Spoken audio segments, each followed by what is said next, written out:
Welcome to Scale Model Basics. I'm Aaron Skinner. Let's paint MERDC camouflage. MERDC, for those who don't know, stands for Mobility Equipment Research and Development Center. It developed a series of 4-color camouflages after the Vietnam War that existed on U.S. military vehicles until it was replaced by NATO 3-color in the mid-1980s. Each uses a 4-color system, usually 2 base colors, and those are about equal measures on the vehicle. And then there are a dark and a light shade, black and a light sand or yellow color that is used to produce highlights and shadows. I'm going to be using, as this example, desert gray. The base colors are, in this case, a dark earth, FS30118. A sand color, FS30277.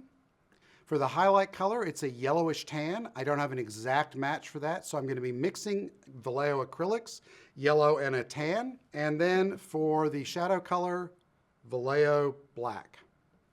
This is just one of 6 or 8 color combinations that were developed for the MERDC plan. Amongst them are Winter Arctic, Tropics Verdant, and Red Desert. There were a couple of ways of applying these schemes in the field. The 2 basic colors were usually sprayed, so they have a semi-soft demarcation lines. The 2 highlight and shadow colors could be sprayed or could be applied by hand. We're going to show both of those methods. To mask between the 2, I'm going to use poster putty to give the soft demarcations. So I'm just rolling out the poster putty to mark off the areas that are going to be brown. The military had very specific guidelines for how these patterns were to be applied to the vehicles, and you had to be within 2 inches of those marks. So I'm applying this.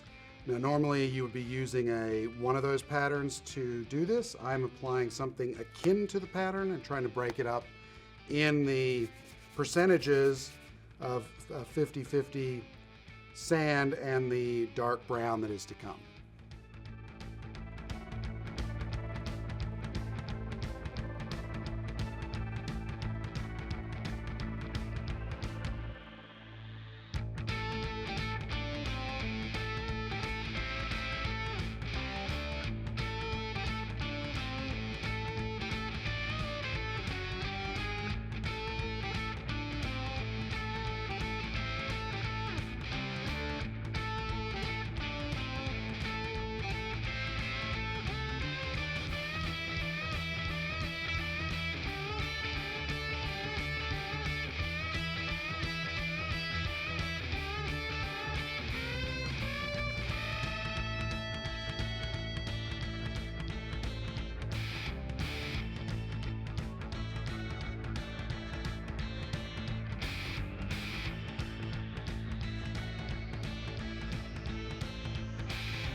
We're going to go ahead and peel the masks off to reveal the 2 base colors. Then we can get started on the highlights and shadows.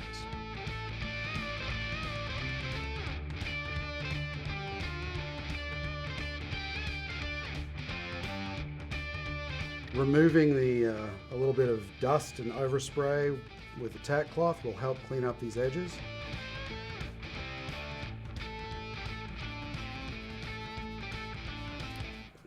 Much better. Highlights and shadows could be applied 2 ways. They could be sprayed or they could be hand brushed. I'm going to freehand the spraying technique to show how you can do that, and then I'm going to hand brush the others. For the spraying, we're going to use Tamiya acrylics. For the hand brush, Vallejo acrylics.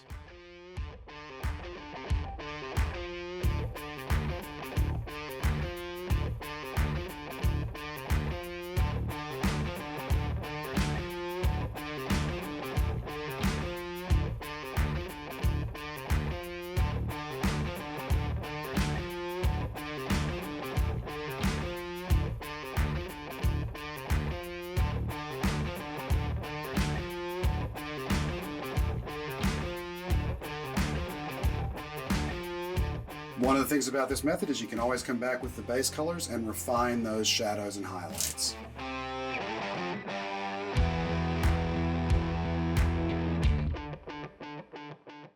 Airbrushing part done. Now I'm going to hand brush the other half of the pattern. This is the part I actually prefer. I think it looks better, so we'll see how it goes. First thing I need to do is mix a color close to this. So I have some Vallejo yellow and some Vallejo sand beige. So I'm going to mix a little together. I'm using a number 1 brush. It's about the right size to pick up enough paint and give you quite a bit so that you can continue moving long strokes, because the secret to this is working fairly quickly but getting the right amount of paint on.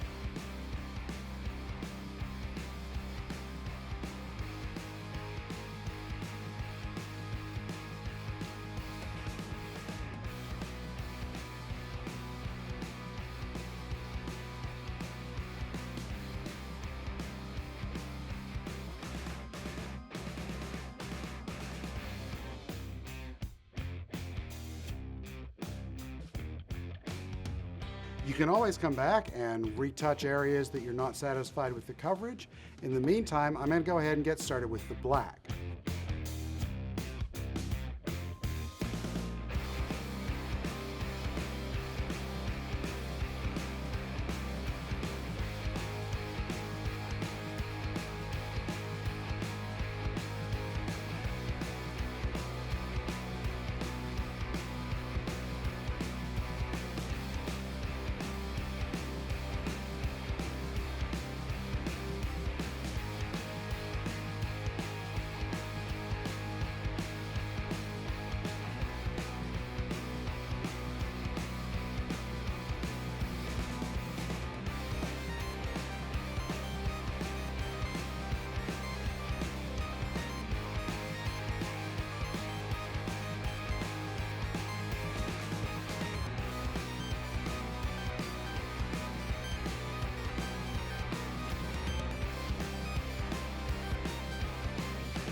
Those are two different ways of applying MERDC camouflage.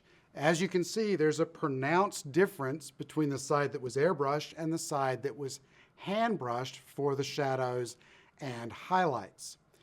You're not seeing it incorrectly. The camera's not screwing up. This side is in focus. It's just a much softer appearance than this side. That's reflective of real vehicles because some were hand painted and some were sprayed. I really like MERDC camouflage because it's a very striking series of schemes, and because there are several of them, it gives you a lot of latitude for how you want to paint U.S. military vehicles from this time period. Thanks for watching. We'll see you next week.